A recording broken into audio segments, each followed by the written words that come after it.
Welcome to the Business Buyer Diaries. My name is Nathan Platter. I'm a full-time employee, and I bought a business. I did everything right, from finding the deal, handling all the due diligence on 63 opportunities, and ultimately bought a profitable gym. And boy, was I in for a big surprise as a new owner. I chronicled everything in real time, including the biggest wins to the stressful nights at 2 a.m. I'm sharing my journey without sugarcoating anything, so you don't make the same mistakes that I did. Here's today's episode.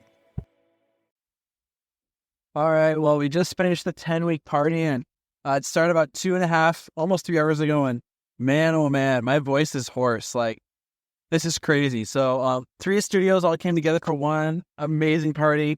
Plus ones were allowed. There was bowling for the kids. There was food for the food and stuff for the family. And it was just an awesome group. I realized I may have forgotten something. Gotta check here quick. All right, we're all set. Nope, never mind. So yeah, it was a great night, great activities, stellar experience. Some of my takeaways: make it family friendly. You don't have to make it kid oriented because people brought their kids, but they were able to bowl and have fun, and parents can now bring them if they otherwise couldn't. So I really liked that. Make it family friendly too. Also means people are going to be a little more mature with alcohol. No one had overdone it tonight, but people for sure had their 1 or 2 drinks, and that was great. I'm sure a few people had 3, but everyone was classy and kept it good. So I really loved it and appreciate it. Each club shouted out their own members. So when you get a big hodgepodge of so one brand, 3 clubs, or 3 different locations, all in one setting, it's easy to talk to a couple people that you know, but people still are hung out with each other and hung out, which is great. And folks who want to be extrovert, you could grab a drink, you could hang out, you could talk food. If you want to be introvert, you can bowl or do an activity and not be so intense like the one-on-one conversations. But it was very loud, very uplifting, very encouraging. People are shouting each other out.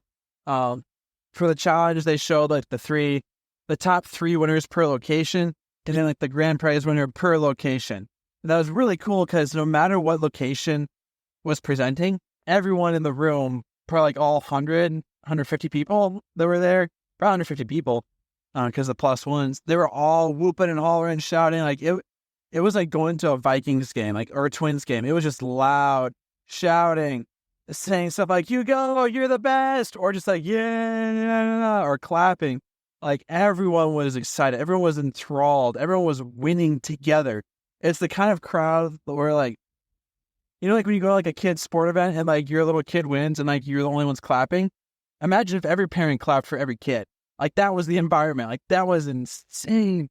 That's the squad that I want to be a part of. That's the crew of people who were there. Everyone was there is on their own health journey.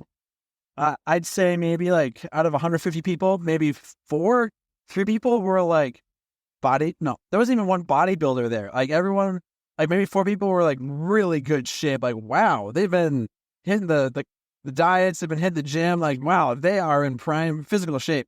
But that's at most 4. I probably saw 1 or 2 people like that.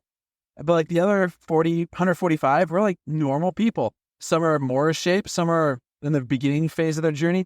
Dude, everyone was happy to be there. Everyone was happy that the other people were to be there. Everyone was upbeat, interactive. I just can't stop talking about the community and the engagement. No one felt like an outsider. I walked up and I cold introed myself to 4 different people.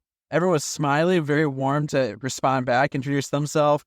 And some people are more extrovert, some are more introvert. I kind of wanted to push the envelope. I wanted to see how welcoming are these people to some nice guy that's walking up and introducing himself, and how do they feel about that? And dude, no one stuck their nose up at it. It was so cool. I cannot get over it. The folks that won the grand prizes, congrats, they crushed it.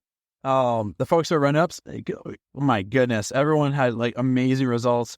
And folks that did not make it to the screen, there are folks there I thought were for sure gonna make it, and they had amazing results, and they just happened to not show up on the screen. And so, all in all, what a great night. Driving home with a smile on my face. The seller is definitely very charismatic, very good at owning a crowd, very good at hyping up the room. And I'm sure I'll grow to that prevalence and the practice, that experience. Maybe get some coaching to improve my stage presence to be like that.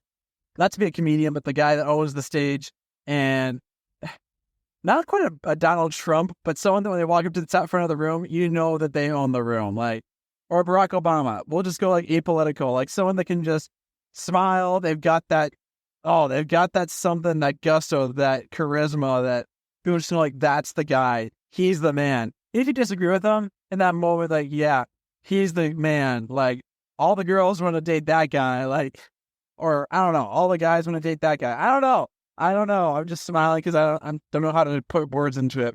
But definitely owning the room, having the confidence, presenting, encouraging, acknowledging that, like, hey, even if someone still has a long ways to go, but they crushed this past challenge, that is what it's all about. It's the journey. It's not the destination.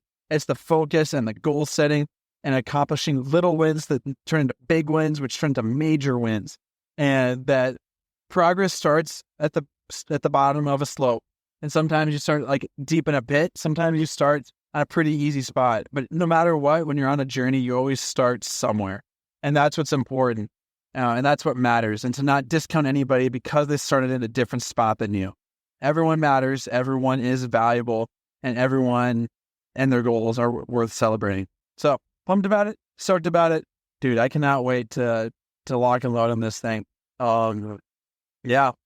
I'm definitely going to keep the parties rolling. I'm not cutting that off at all. I don't know whoever thinks stopping those parties is a good idea, but these parties are stellar smart.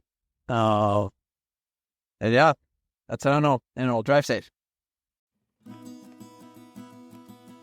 This has been another episode of the Business Buyer Diaries. Subscribe so you don't miss the next episode. I hope you're realizing that business ownership is no cakewalk.